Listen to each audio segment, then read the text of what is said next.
오늘 우리는 설 명절을 맞아서 온 세대 통합 예배로 함께 귀한 예배를 또 드리고 있습니다. 한 달 전에 저희가 교육자들이 기도하면서 이 통합 예배를 진행을 하는데 이번에는 좀 의미 있게 정말 온 세대 예배로 함께 예배를 드리자라는 것들을 기획을 할 때 하나님이 제 마음 가운데 이 다음 세대를 향한 그 신앙의 계승이라는 단어를 제 마음 가운데 좀 주셨어요. 여러분도 아시다시피 지금 한국교회 안에는 점점 다음 세대들이 줄어가고 있는 그런 추세입니다. 그런데 너무나도 감사하게 하나님이 우리 예배인 교회 안에는 계속해서 이 어려운 시기에도 불구하고 주일학교와 또 우리 중고등부 아이들이 계속 놀랍도록 성장시키시면서 하나님이 우리 공동체를 세워가고 계세요. 단순히 수적인 성장뿐만 아니라 우리 아이들 한 명 한 명의 신앙이 얼마나 아름답게 지금 성장하고 자라가고 있는지 모릅니다. 뿐만 아니라 우리 미취학부, 아직까지 학교를 가지 않은 우리 미취학부 아이들도 하나님께서 너무 많이 축복해 주셔서 매년 많은 아이들이 우리 공동체 하나님이 선물로 또 태어나게 하시고 또 자라게 하시면서 그렇게 이제 좀 막 부흥이 일어나고 있죠. 그리고 또 요즘은 젊은 가정들이 많이 등록을 하셔가지고 아마도 앞으로는 더 많은 미취학 아이들이 우리 공동체에 많은 아이들이 아마 생길 거라는 생각을 해봅니다. 이 아이들이 몇 년을 지나고 나면 다들 이제 주일학교에 들어오게 될 텐데 그때가 되면 아마 주일학교가 굉장히 많은 성장을 이루지 않을까 예상을 해봅니다. 사랑하는 여러분, 하나님이 하시는 일에는 우연이 없는 줄 믿습니다. 하나님께서 이 어려운 시기 가운데 예배인 교회에 주일학교 가운데 부흥을 주시고 또 우리 중고등부 아이들이 영적으로 깊어지는 이런 일들, 성장해가는 것들을 우리에게 보여주시는 것이 결코 우연이 아니라고 생각합니다. 저는 하나님께서 왜 우리에게 이렇게 다음 세대에 대한 축복을 허락하실까라고 생각했을 때 그것은 이 다음 세대를 믿음의 세대로 세우는 것이 바로 우리 예배인 교회의 사명이기 때문이다 라는 결론을 내게 됐습니다. 아멘입니까? 네. 여러분, 다음 세대를 믿음의 세대로 세우는 것, 그리고 그 일을 위해서 하나님이 선택하신 교회가 바로 저는 예배인 교회라고 생각합니다. 그래서 많은 다음 세대들이 지금도 우리 교회 안으로 들어오고 있고 또 우리 교회 안에 들어온 다음 세대들이 그냥 왔다 갔다 하는 신앙인이 아니라, 종교인이 아니라 정말로 하나님을 배워가고 인격적으로 만나고 또 하나님의 다스림 안에 들어가고 또 아주 진지하게 그들의 나이대보다도 훨씬 더 진지하게 신앙에 접근하는 그 많은 모습들을 하나님 우리에게 보여주시는 것이라고 믿습니다. 그런데요, 우리가 이렇게 다음 세대를 믿음의 세대로 세우는 이 교회의 사명을 우리에게 주셨다라고 했는데 우리가 가지고 있는 이 사명의 가장 중요한 핵심은 우리의 자녀들 또한 우리의 청년 세대들이 진짜 진정한 신앙의 계승을 경험하게 만드는 일, 이것이 바로 우리가 감당해야 되는 사명의 가장 핵심적인 일인 줄 믿습니다. 여러분, 신앙을 계승한다는 것은요, 단지 내가 믿고 있는 신앙을 내 자녀들에게 전달한다, 우리가 믿고 있는 신앙을 우리 청년들에게 전달한다 라는 이러한 단순한 물려주는 차원의 이야기가 아닙니다. 혹은 우리 자녀들이 얼마나 열심히 교회를 다니는지, 또 얼마나 성경 지식을 잘 쌓고 있는지, 그리고 부서에서 얼마나 잘 성실하게 활동하고 있는지, 이러한 겉모습으로 판단할 수 있는 것이 아닙니다. 진짜 신앙의 계승은 자녀들이 자신의 삶의 주인이 내가 아니라 하나님이 내 삶의 주인이시라는 사실을 인정하는 이 일에서부터 진짜 신앙의 계승은 시작된다는 사실을 우리는 기억하셔야 될 것입니다. 오늘 우리가 말씀을 통해 들었던 것처럼 사무엘이 성전에서 자기의 이름을 부르는 하나님의 음성을 듣는 그 순간에 그는 어머니 한나의 하나님이 아니라 사무엘 자신의 하나님을 만나게 되는 것이고, 바로 이 순간에 신앙의 계승이 실제적으로 일어나게 되는 것입니다. 여러분, 성경에서 야곱도 그렇죠. 야곱이 광야에서 홀로 돌베개를 베고 자고 있는 그 시간에 하나님께서 그 자리에 찾아가셨습니다. 근데 야곱이 그 돌베개 가운데서 베델의 하나님을 대면하면서 이제 그 하나님이 바로 그 조부, 그 할아버지 아브라함의 하나님이 아니라, 그 아버지 이삭의 하나님이 아니라 바로 야곱 자신의 하나님으로 이 베델에서 하나님을 만나게 되었죠. 바로 그 순간 이 베델은 이 야곱이 신앙의 계승을 이어가게 만드는 어떤 상징적인 존재가 되어지는 것이죠. 하나님이 다른 누군가의 하나님이 아니라 바로 나의 하나님으로 만나는 바로 그 순간이 진짜 신앙의 계승이 시작되는 것입니다. 사랑하는 여러분, 저는 오늘 우리 모두에게 이러한 영적인 경험이 경험되어지고, 특별히 우리의 다음 세대 가운데 이러한 진정한 의미에서의 신앙의 계승이 시작되어지는 그런 놀라운 축복을 경험하게 되시기를 주님의 이름으로 축복해 드립니다. 자, 그렇다면 우리의 자녀들이, 정말 우리의 다음 세대들이 참된 신앙의 계승을 경험할 수 있는 세대가 될 수 있도록 우리가 어떤 부분에서 역할을 해야 될까? 우리의 부모 세대들이, 우리의 장년 세대들이, 믿음의 그 전 세대들이 어떻게 하면 우리에게 허락하신 이 다음 세대들이 정말로 하나님을 만나고 인격적으로 경험하는 이 신앙의 계승을 이어가게 할 수 있을지, 우리는 무슨 역할을 해야 될지, 그 부분에 대해서 함께 우리가 말씀을 짧게 나눴으면 좋겠는데요. 저는 앞선 우리 두 전도사님의 메시지를 통해서 그 힌트를 얻을 수 있다고 생각합니다. 신앙의 계승을 위해서 우리가 해야 되는 첫 번째 일은요, 먼저 자녀에 대한 나의 권리를 하나님께 내려놓아야 합니다. 한나는 자녀를 위해 간절히 간구했지만 결국 그 자녀가 내 것이 아니라 하나님의 것임을, 하나님의 소유라는 사실을 철저히 인정하고 고백했습니다. 자녀에 대한 자신의 권리를 하나님께 이양한 것이죠. 바로 이 모습이 신앙의 계승에 있어서 진정한 출발점이라는 사실을 우리는 반드시 기억해야 됩니다. 무슨 말입니까?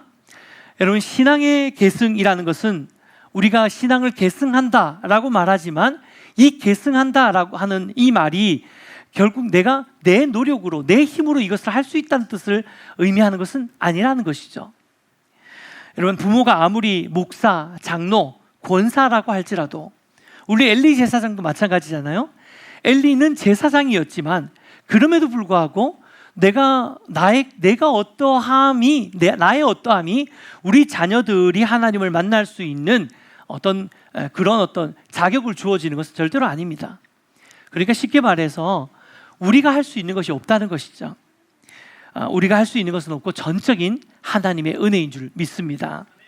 다만 우리가 할 수 있는 것은 그저 우리가 하나님 앞에 겸손히 굴복하고, 또 우리의 자녀의 삶의 주인도 역시나 마찬가지로 하나님이시라는 사실을 인정해드리고 고백해드리는 것, 이 자녀의 삶의 주인이 하나님이시고 내가 아니라는 것, 부모의 뜻대로, 부모의 의중대로, 부모의 주권대로 내가 의도한 대로 이 자녀의 삶을 좌지우지할 수 있는 그런 존재가 아니란 사실을 인정하고 자녀에 대한 나의 이 권리를 포기해내는 것, 여기서부터 하나님의 일하심을 경험하게 되고 신앙의 계승의 출발점이 되어지는 것입니다. 두 번째로 신앙의 계승을 위해서 우리가 해야 할 일은요, 내가 먼저 여호와 앞에 머무는 일입니다. 다 읽어보진 않았지만 사무엘상 초반부에 한나에 대한 기록을 보면요, 한나에 대한 기록에도 수도 없이 반복되어지는 말이 있는데 이것이 바로 여호와 앞에서라는 말이에요. 우리 이전도사님이 말씀을 전하면서 이 사무엘에 대해서 성경이 계속해서 동일하게 표현하고 있는 그 표현이 여호와 앞에서라고 이야기를 했다고, 그 말씀을 우리가 함께 살펴보았잖아요. 근데 너무 재미있는 사실은 사무엘뿐만이 아니라 사무엘의 어머니였던 한나의 삶에도 성경은 계속해서 한나의 삶을 표현하면서 여호와 앞에 머물러 있는 한나의 모습을 계속해서 보여주고 있습니다. 여러분, 이게 무엇을 뜻하는 것일까요? 사무엘이 여호와 앞에 설 수 있었던 그 가장 핵심적인 이유는 결국 믿음의 전 세대, 부모 세대였던 한나가 먼저 여호와 앞에 머무는 모습을 보여주었기 때문에 그 삶의 선한 영향력이 그 자녀, 그 다음 세대까지도 이어지고 있다는 것을 성경은 보여주고 있는 것입니다. 여러분, 자녀는 부모의 앞모습이 아니라 부모의 뒷모습을 통해서 배우면서 자란다라는 말을 흔히 이야기를 하는데요. 여러분, 우리가 보여줘야 하는 뒷모습이 무엇입니까? 하나님 앞에 서 있는 모습입니다. 하나님께 굴복하고 하나님이 내 삶의 주인이심을 인정하면서 하나님을 예배하고 하나님을 경외하는 바로 그러한 예배자의 삶을 우리가 살아갈 때에 내 힘으로 자녀가 어떻게든 하나님을, 물론 마음은 이해가 되죠. 하지만 내 힘으로, 내 노력으로 내가 막 아이들을 뭐라 하고 아이를 옥죄고 신앙을 강요한다고 해서 아이들이 믿음의 세대가 세워지는 것이 아니라는 것을 인정하고, 더 먼저는 내가 진실한 신앙인으로 하나님 앞에 먼저 설 때에 우리의 자녀들이 그 신앙의 부모의 뒷모습을 보면서 하나님의 존재를 깨닫게 되어질 줄 믿습니다. 말씀을 맺겠습니다. 오늘 제가 읽은 본문 말씀은 사무엘상 7장 말씀입니다. 이 7장 말씀은 영적 암흑기였던 사사 시대를 마무리하는 미스바 성회를 기록하고 있습니다. 하나님은 참된 신앙의 계승을 통해서 세워진 한 사람, 이 사무엘을 통해서 이 이스라엘 백성 전체가 하나님께 회개하고 다시 하나님을 예배하는 자리로 불러주셨습니다. 돌이켜주셨어요. 그게 바로 사무엘상 7장에 나오는 미스바 성회입니다. 심지어 이 미스바 성회는 피할 곳 하나 없는 넓은 미스바 평원에서 일어났는데요, 이스라엘 백성 전체가 미스바 평지에서 이 모여서 하나님 앞에 집회를 하고 자복하고 회개하면서 예배한다라는 소식을 들은 이스라엘의 대적 블레셋이, 와, 이때다, 아무것도 그들을 보호할 수 없는, 어떠한 성도 없고 어떠한 산세도 없는 평지에 모여있는 이 이스라엘 백성들이 이때 공격해야 된다라고 생각하고 블레셋 백성들이 이스라엘을 치러 옵니다. 그런데요, 하나님이 어떻게 하시냐면 초자연적인 천둥번개로 블레셋을 혼란하게 만드시고, 결국은 이스라엘이 이 블레셋을 완전히 대파하면서 블레셋으로부터 빼앗겼던 모든 성읍을 오히려 되찾게 되는, 전쟁하려고 나간 게 아니라 하나님을 예배하기 위해서 나갔고 하나님께 회개하기 위해 나가 있던 그 이스라엘 백성들이 생각지도 못한 이 잃어버렸던 그들의 성읍마저도 회복하게 되는 놀라운 회복의 역사를 하나님께서 이스라엘 백성들에게 허락하신 것이죠. 그래서 성경은 이들이 비로소 진정한 평화, 샬롬을 얻게 되었다라고 기록하고 있습니다. 사랑하는 성도 여러분, 참된 신앙의 계승은 단순히 한 개인, 한 집안을 변화시키는 일을 넘어서서 이 시대의 어둠을 끝내고 또 무너진 민족을 살리는 거룩한 통로로까지 이어진다는 사실을 우리는 기억해야 될 것입니다. 그리고 바로 지금 이 시대 가운데 그러한 신앙의 계승을 이룬 한 사람이 필요한 줄 믿습니다. 여러분, 지금 우리가 살아가고 있는 이 시대에는 사사 시대와 만만치 않을 만큼 영적으로 혼탁한 시대예요. 우리의 아이들을 그냥 이 맨몸으로 이 세상에 보내는 것, 학교로 보내는 것이 너무너무 불안해지는 그런 시대가 아닐 수 없습니다. 그런데 그럼에도 불구하고 정말로 먼저 된 우리의 신앙의 선배들이 정말 믿음의 모습으로 우리가 한 걸음 한 걸음 하나님을 예배하는 세대로, 하나님이 내 삶의 주인임을 인정하며 우리의 삶을 그렇게 살아갈 때에 우리의 뒷모습을 보고 우리의 자녀 세대들이 하나님을 만나게 될 것입니다. 그리고 하나님을 배워가게 될 것이고, 그들이 이 마지막 때를 위해서 예배하신 한 사람, 사무엘과 같은 영적 리더십으로 이 마지막 때에 서게 될 것입니다. 기도하고 축복하는 것은 예배인 교회 안에 있는 우리 모든 다음 세대들, 그리고 특별히 우리 청년 세대들이 사무엘과 같이 시대를 변화시키고 민족을 섬기고 일으키고 회복하고 이끄는 영적인 리더십으로 자라나게 되기를 주님의 이름으로 축복해 드립니다.